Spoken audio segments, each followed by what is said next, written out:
하나님 말씀은 사도행전 6장입니다. 사도행전 6장 1절에서 7절까지 말씀 보도록 그렇게 하겠습니다.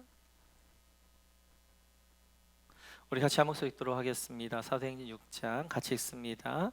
그때 제자가 더 많아졌는데 헬라파 유대인들이 자기의 과부들이 매일의 구제에서 빠짐으로 히브리파 사람을 원망하니 12사도가 모든 제자를 불러 이르되 우리가 하나님의 말씀을 제쳐놓고 접대를 일삼는 것이 마땅하지 아니하니 형제들아 너희 가운데서 성령과 지혜가 충만하여 칭찬받는 사람 7을 택하라. 우리가 이 일을 그들에게 맡기고 우리는 오로지 기도하는 일과 말씀 사역에 힘쓰리라 하니 온 무리가 이 말을 기뻐하여 믿음과 성령이 충만한 사람 스데반과 또 빌립과 브로고로와 니가노르와 디몬과 바메나와 유대교에 입교했던 안디옥 사람 니골라를 택하여 사도들 앞에 세우니 사도들이 기도하고 그들에게 안수하니라. 하나님의 말씀이 점점 왕성하여 예루살렘에 있는 제자의 수가 더 심히 많아지고 허다한 제사장의 무리도 이도에 복종하니라. 아멘. 네, 코로나19 상황 가운데에서 저희 가장 많은 기도가 하나님, 이럴 때 우리 목원교회가 또 제가 어떻게 해야 됩니까? 하는 이제 기도입니다. 그때 지지난주에 하나님 주셨던 말씀은 이 말씀이었어요. 같이 한번 읽어볼까요? 같이 읽죠. 시작. 하나님께 가까이 함이 내게 복이라. 내가 주 여호와를 나의 피난처로 삼아 주의 모든 행적을 전파하리이다. 아멘. 하나님께 가까이 함이 복이다 라는 말씀을 주셨어요. 그래서 하나님 나의 피난처이기 때문에 하나님께 가까이 함이 복이다. 우리가 하나님 가까이 했으면 좋겠습니다. 이렇게 말씀을 드렸는데 1부 때는 했는데 2부 때는 빼먹었더라고요. 그래서 제가 일찍하려고. 그래서 지난주에도 이제 이렇게 하나님, 지금 이 상황 가운데 우리가 어떻게 해야 됩니까? 또 우리가 하나님 앞에 어떻게 쓰길 원하십니까? 이렇게 하나님 앞에 기도했더니 강단 기도를 드리는데 하나님이 이런 말씀을 주셨어요. 같이 한번 읽어볼까요? 시작. 다니엘이 이 조서에 왕의 도장이 찍힌 것을 알고도 자기 집에 돌아가서는 윗방에 올라가 예루살렘을 향한 창문을 열고 전에 하던 대로 하루 3번씩 무릎을 꿇고 기도하며 그의 하나님께 감사하였더라. 아멘. 주신 말씀이 전에 하던 대로. 그래서 지금 다니엘이 왕의 조서가 도장이 찍힌 것을 압니다. 이 조서가 어떤 내용인 걸 알아요. 이게 다니엘을 무너뜨리게 한 걸 알아요.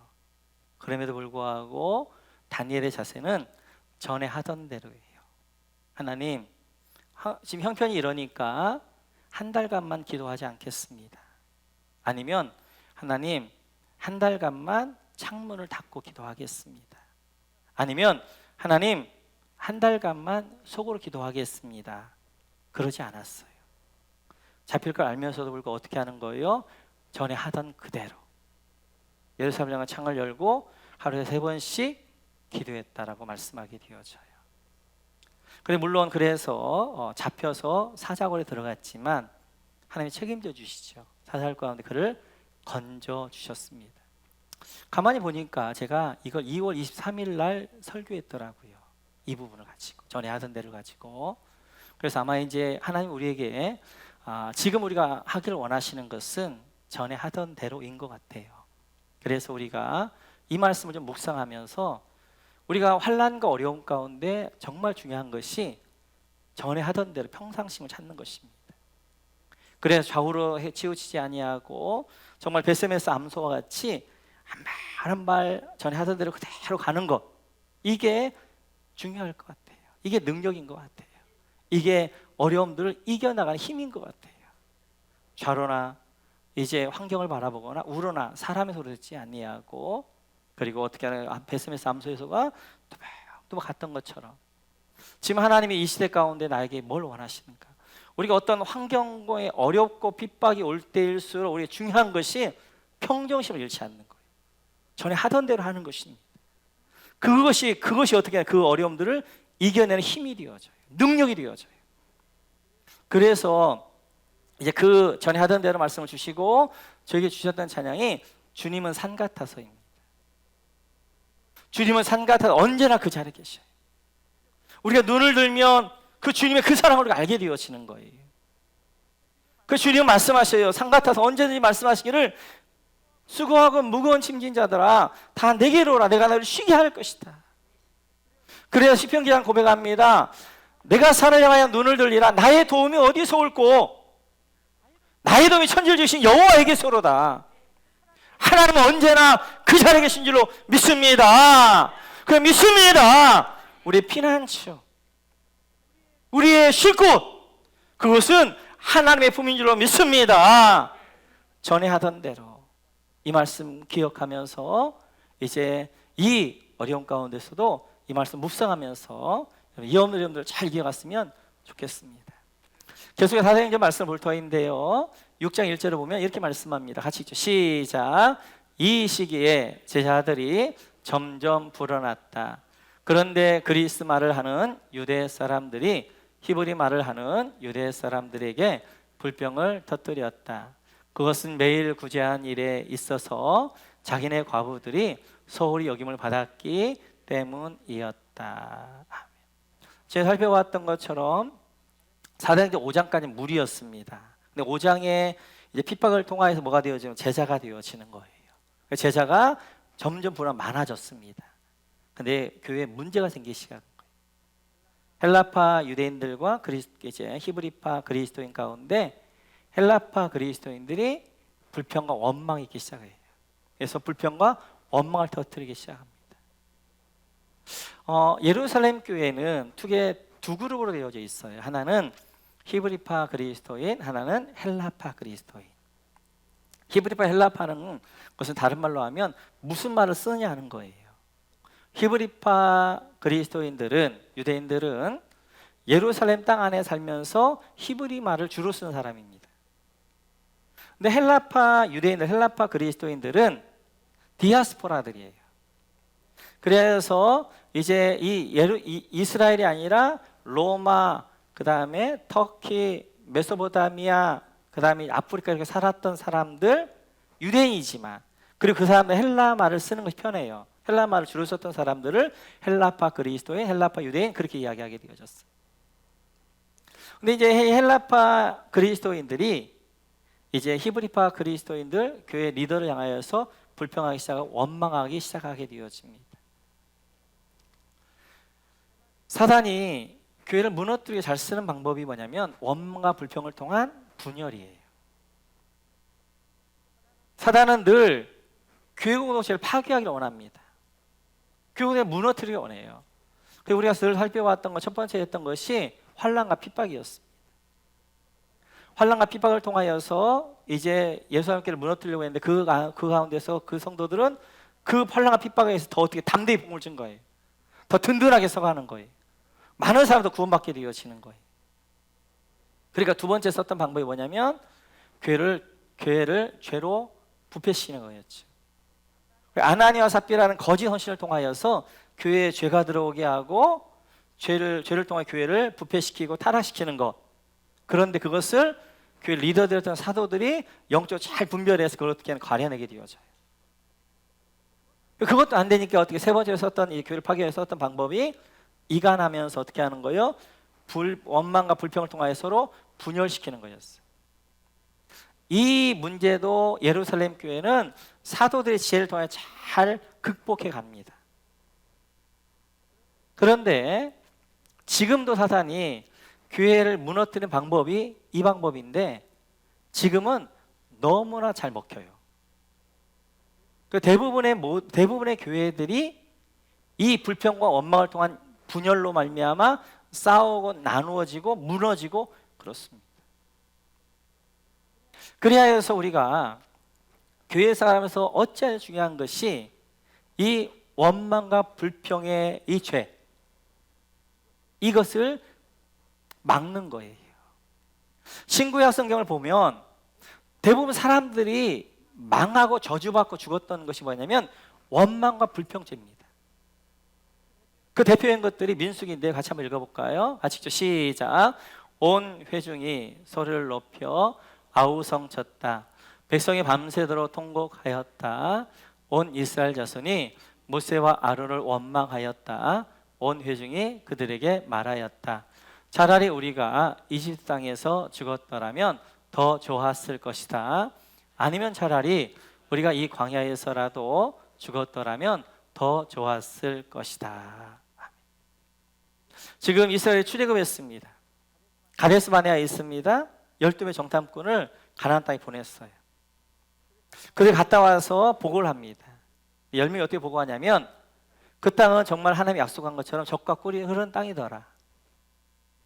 그런데 그 땅에 보니까 안악 자손이 있어서 우리가 보기에도 메뚜기 왔더라. 메뚜기. 우리는 그 땅을 절대로 들어갈 수 없다. 이렇게 이야기하게 돼요. 그러자 그 말을 들은 백성들이 밤새도록 울면서 통곡하게 되어집니다. 그리고 모세와 아론을 원망하게 되어지고 하나님을 원망하게 되어져요. 그 일로 인하여서 어떻게 이스라엘 백성들이 이제 가나안 땅에 들어가지 못하고 다 광야에서 죽게 되어지는 결과를 가져오게 되어져요. 이렇듯이 계속 사단은 어떻게 하는 거예요? 교회 안에 원망과 불평을 통해서 어떻게 하는 거예요? 교회를 분열시키고 성도들을 망하게 하고 넘어뜨리게 되어지고, 신실했던 성도가 이 원망과 불평에 사로잡혀가지고 나중에 보게 되어지면 마귀지만 하는 그런 사람들을 보게 되어져요.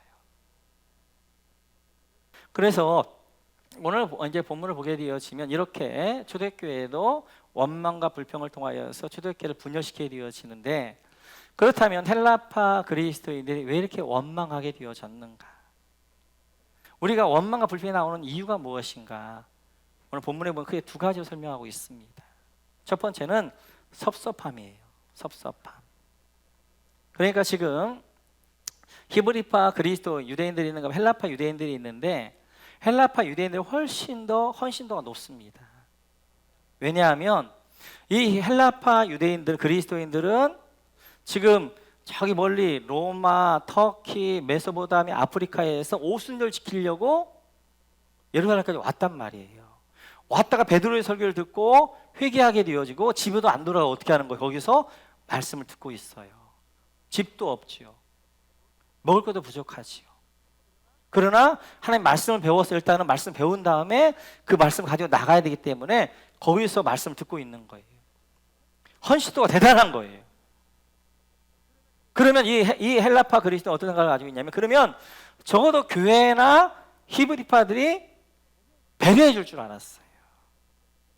좀 인정해 줄 줄 알았어요. 특별 대우해 줄 줄 알았어요. 그런데 그것이 없어요.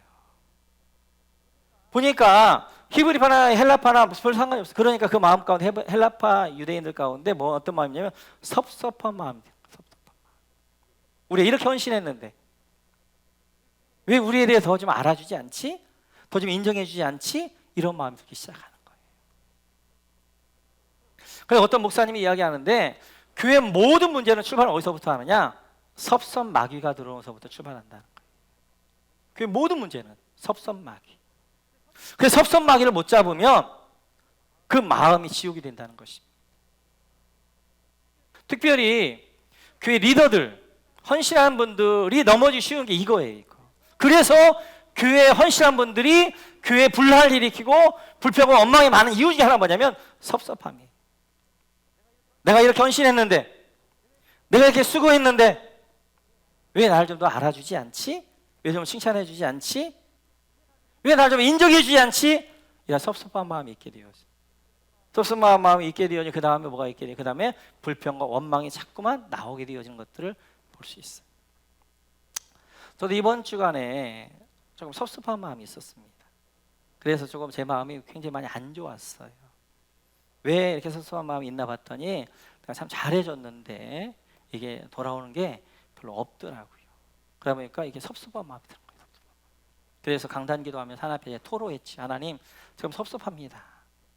이렇게 했는데 돌아오고 이런 거밖에 없고 섭섭합니다. 뭐 이렇게 계속 막 기도를 하는데 하나님 말씀을 주시더라고요.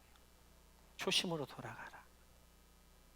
제가 교회가 나눠지고 우리가 이제 교회를 분가시키고 분립시키고 그 다음에 제가 가졌던 초심이 뭐냐, 하나님 앞으로 교회를 향하여서나 성도를 향하여서 흘러가는 삶을 살겠습니다. 흘려보는 삶을 살겠습니다. 섬기는 삶을 살겠습니다라고 제가 결심했어요. 이게 첫 번째 마음이었어요. 근데 오늘 좀 시간이 지나니까 이제 자꾸 뭔가 기대가 있게 되어지고 자꾸 대접을 받고 싶은 거예요. 그 기대가 채워지지 않으니까 제 마음에 섭섭한 마음이 드는 것입니다. 제가 하나님 앞에 회개했어요. 하나님, 잘못했습니다. 제가 흘려보내는 삶을 산다고 그랬는데, 제가 섬기는 삶을 산다고 그랬는데 제가 벌써 변질되어졌네요. 제가 흘려보내는 삶이 아니라 뭔가를 기대하고 있고 뭔가를 받으려고 하고 있고, 그러다 보니까 제 마음이 상처가 되어지고 그리고 섭섭한 마음이 있게 되어지니까 마음이 굉장히 많이 불편하네요. 하나님, 이제 앞으로는 정말 조심대로 흘려보내는 삶을 하겠습니다. 하나님, 섬기는 삶을 하겠습니다 라고 다시 한번 결단하게 되어졌어요. 우리 가운데 때때로 섭섭한 마음이 들어올 때가 있어요. 그럴 때 특별히 헌신을 많이 하는 분들, 내가 이렇게 헌신했는데 또 사람을 향해도 마찬가지예요. 내가 이렇게 해줬는데 돌아오지 않으면, 그 기대가 많고 돌아오지 않으면 마음이 섭섭하단 말이에요. 그럼 섭섭하게 잡혀가지고 그것이 계속 뭐가 되냐면 그 마음이 꼬이니까 불평으로 계속 나오게 되어지는 거예요. 그러면 자기 인생이 지옥이 되어지는 거예요. 그럴 때마다 우리 가져야 될 마음이, 하나님, 저는 흘려보내는 삶을 살겠습니다. 뭔가 나는 흘려보낼 뿐이지 그걸 받으려고 안 된단 말이에요. 하나님이 우리에게 값없이 사랑, 아가페의 사랑, 그게 흘려보내는 사랑이었다면, 그 사랑을 받았다면 내가 이제 뭐 하는 거예요? 다른 사람을 향해서 그냥 흘려보내는 거예요. 그러면 되는 거예요. 다른 내가 흘려보냈으니까 그걸 가지고 내가 기대가 되어지고 나를 이렇게 인정해 줘야 돼. 그러면 내 안에 상처가 되어지고 섭섭한 마음이 들기 시작하는 거예요. 그래서 예수님께서는 마태복음 6장에서 이렇게 말씀하십니다. 같이 한번 읽어볼까요? 같이 읽죠. 시작. 그러므로 구제할 때 외식하는 자가 사람에게 영광을 받으려고 회당과 거리에서 하는 것 같이 너희 앞에 나팔을 불지 말라. 진실로 너희에게 이르노니 그들은 자기 상을 이미 받았느니라. 너는 구제할 때 오른손이 하는 것을 왼손이 모르게 하여 내 구제함을 은밀하게 하라. 은밀한 중에 보시는 너희 아버지께서 갚으시리라. 아멘. 유대인들이 가지고 있는 세 가지 경건이 있습니다. 구제, 기도, 금식. 이거 외식하지 말라는 거예요. 사람에게 보이려고 하지 말라는 거예요. 사람에게 자꾸 널 드러내려고 하지 말라는 거예요. 구제하고 그리고 그 영광을, 그 칭찬을 네가 받아버리면 하나님의 상을 받을 게 없다. 이미 상을 받았으니까. 그래 너는 어떻게 하라? 오른손이 하는 걸 왼손이 모르게 할 정도로 그냥 흘려만 보내라. 사람이 알아주는 게 너는 더 좋은 거예요. 왜냐하면 그것은 하나님이 알아줄 거니까. 하늘의 상이 있으니까. 이 땅에 칭찬을 받아버리면, 이 땅에 상을 받아버리면 하나님 앞에 받을 게 없는 거예요. 그래서 남이 안 알아주는 게 좋은 것이고 남이 칭찬하지 않는 게 좋은 거예요. 근데 우리는 마음은 어떤 마음이냐면 자꾸 뭔가를 받으려고 한다. 기대가 있단 말이에요. 여러분, 다른 사람이 내 마음 같나요? 어떻게 하나님이 내 마음처럼 그렇게 해줄 수가 있겠어요? 몰라서도 못할 수도 있고 아니면 강도가 다를 수도 있게 되어지고. 그래서 우리가 자꾸만 다른 사람에게 뭔가를 좀 받으려고 하거나 뭔가 좀 이제 내가 기대하게 되어지면 그 기대가 채우지 않으면 상처받게 되어지고, 그 기대가 채우지 않으면 섭섭하게 되어지고, 섭섭하게 들어가지고 나를 붙잡게 되어진 것들을 보게 되어져요. 그래서 우리는 흘려보내는 거예요. 그래서 여러분 가운데 우리는 살면서 늘 그런 마음들 써요. 때때 섭섭한 마음이 들면 여러분들이 하나님 앞에 다시 한번 나가는 거예요. 하나님, 제가 흘려보내는 삶을 하겠습니다. 하나님이 그 사람 값없이 받았사오니 내가 값없이 흘려보내겠습니다. 섬기는 삶을 하겠습니다. 그렇게 여러분 결단하시고, 어떠한 일이 있어도 이제 그런 것 때문에 섭섭하게 여러분 들어와서 여러분 인생을 지옥으로 만드는 거예요. 불평과 불만 가득하게 되면 그 삶이 온전하지 않잖아요. 늘 불평만 나오게 되어지면 그것이 뭐 하는 거예요? 그 불평이 내 안에 집을 짓게 만들고 그 거미줄로 나가 묶이게 되어진단 말이에요. 어찌하든지 여러분 가운데 흘려보낸 여러분 되시기를 주님의 이름으로 축원합니다. 그 다음에 두 번째는 이제 이렇게 왜 불평이 나오는가 봤더니 영적으로 채워지지 않는 거예요. 영적으로. 그래서 이제 그 초대교회 상황 이렇습니다. 같이 한번 읽어볼까요? 같이 읽죠. 시작. 기프로스 대생으로 라이 사람이요 사도들로부터 바나바 곧 위로의 아들이라는 뜻의 별명을 받은 요셉이 자기가 가지고 있는 밭을 팔아서 그 돈을 가져다가 사도들의 발 앞에 놓았다. 바나바의 예를 들어 이야기하는 것입니다. 바나바가 자기 밭을 팔아서 어떻게 사도들의 발 앞에 놓은 거예요. 그럼 사도들은 그걸 가지고 뭐 하는 거예요? 그걸 가지고 하루 종일 구제하러 다니는 거예요. 어려운 사람을 돌아보면서 그들을 구제하는 거예요. 그러다 보니까 기도할 시간이 없어. 그러다 보니까 말씀 연구할 시간이 없어요. 기도를 못하니까 영성이 떨어져. 말씀 연구하지 못하니까 말씀에 은혜가 없어져. 마음에 은혜가 못 받으니까 어떻게 마음이 강팍해지는 거예요. 마음이 어려워지는 거예요. 그래서 그 마음이 어떻게 하는 거예요? 마음이 불편하니까 잠깐 말로 뭐가 나오는 거예요? 불평으로 나오는 거예요. 자꾸 보이는 것들로. 그래서 사도들이 이걸 알았어요. 아, 지금 헬라파 유대인들이 원망하는 것은 영적인 문제다. 그래서 2절에서 그들이 사도들이 이렇게 합니다. 같이 한번 읽어볼까요? 시작. 12사도가 모든 제자를 불러 이르되 우리가 하나님의 말씀을 제쳐놓고 접대를 일삼는 것이 마땅하지 아니하니. 사도들이 제자들을 불러 이제 교인들 불러놓고 이야기합니다. 우리 하나님의 말씀을 맡아놨는데 하나님의 말씀을 제쳐놓고 접대를 일삼는 것이 마땅하지 않다. 이 접대라는 것은 남을 대접하고 뭐 이런 의미도 있지만 더 정확한 것은 헬라어를 보게 되어지면 그게 트라페자입니다. 이 트라페자라는 단어가 또 쓰였던 것이 뭐냐면 예수님께서 성전을 깨끗하게 하실 때예요. 그때 상을 뒤집어 엎었다고 그랬잖아요. 그 상이 트라페자예요. 성전에 가면 성전세를 드리는 이제 있어요. 이게 헌금통이. 근데 그것을 이제 예수님께 뒤집어 엎은 거예요. 그러니까 접대를 일삼는 것, 공개를 일삼는 것, 이제 사도들이 구제연금 가지고 구제하고 다니고 이런 것이 지금 사도가 해야 될 일이 아니라는 거죠. 말씀을 제쳐놓고 말씀 들을 시간이 없는 거예요. 구제비가 너무 많이 쌓이니까. 지금 120명을 12명이 섬길 때는 섬길만 했는데 이제 3,000명, 5,000명, 만 명이 되어졌는데 12명이 섬기려고 그러니까 하루 종일 섬겨도 신방해도 하루 종일 구제해도 시간이 부족한 거예요. 그러니까 기도하고 말씀 볼 시간이 없는 거예요. 그래서 우리가 하나님 맡은 자로서 재정과 행정 이거 우리가 하는 게 마땅하지 않다. 그래서 그들이 이렇게 결단하게 되어지죠. 4절 같이 한번 읽어볼까요? 시작. 우리는 기도하는 일과 말씀을 섬긴 일에 헌신하겠습니다. 그래서 사도들이 이야기합니다. 우리는 말씀과 기도를 맡았기 때문에 기도하는 일과 말씀을 섬긴 일에 헌신하겠습니다. 헌신한다는 것은 나를 드린다는 거예요. 이걸 뭐 하겠다? 목숨 걸겠다. 우리는 말씀 전하고 기도하는 일에 전무하겠습니다. 대신 다른 집사들을 평소를 세워서 그들로 하여금 이제 접대하는 일들, 행정관리, 그 다음에 이제 재정관리 이런 것들은 그들이 하도록. 그래서 이제 사도들은 이 문제가 어디서 나왔는가 하는 것들을 알게 되어지고 아, 영적인 문제구나. 그럼 우리가 다시 사도가 해야 되는 본연의 일로 돌아와야 되겠다. 그래서 우리는 구제하는 일, 행정이라 할지 재정하는 일을 안 하고 뭐예요? 말씀과 기도하는 일에 전무하겠다라고 하게 되어져요. 교회에서 분란이 일어나는 것 가운데 하나가 교회 성도들이 모두가 다 동의하지 않기 때문에 그럴 때가 있습니다. 그러니까 교회가 같은 방향으로 같이 나가야 돼요. 그러니까 동의해야 될 것 가운데 크게 중요한 두 가지가 있는데 하나는 교회의 존재 목적이에요. 교회가 왜 존재하느냐? 이게 온 성도가 같아야 돼요. 교회 존재 목적은 마태복음 28장을 보게 되어지면 영원 권하여 제사 삼는 일이에요. 그 일을 위해서 교회가 존재하는 거예요. 또 하나는 목사가 해야 될 일입니다. 왜냐하면 자기가 생각할 때 목사님 이거 해야 되는데 다른 거 하고 있으면 마음이 불편해요. 원망이 되어져요. 불평이 나와요.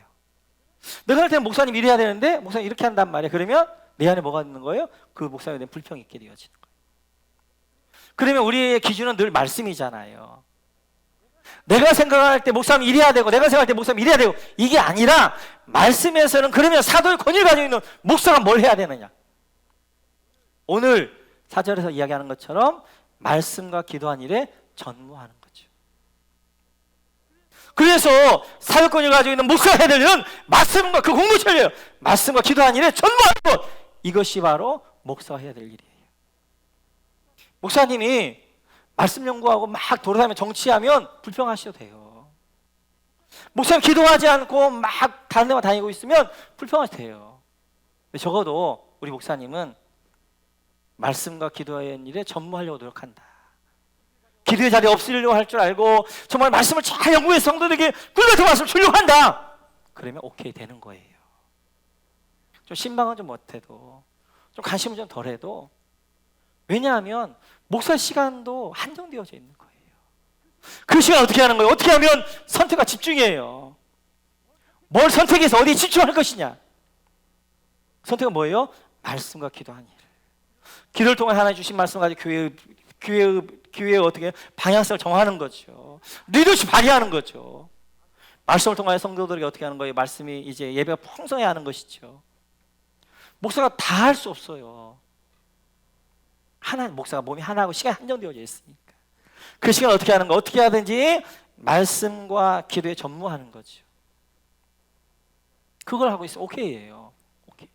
우리 목사님은 말씀과 기도에 전무하신 분이니까. 그래서 말씀을 잘 할 수, 기도를 할 수 있도록 목사의 중요한 건 시간을 확보해 드리는 거예요. 확보해 주는 거예요. 좀 시간이 확보가 되어져야 좀 차분히 앉아서 말씀 연구하게 되어지고, 차분히 앉아서 기도하게 되어지고, 하나님 문서 듣게 되어지고, 그럴 수 있거든요.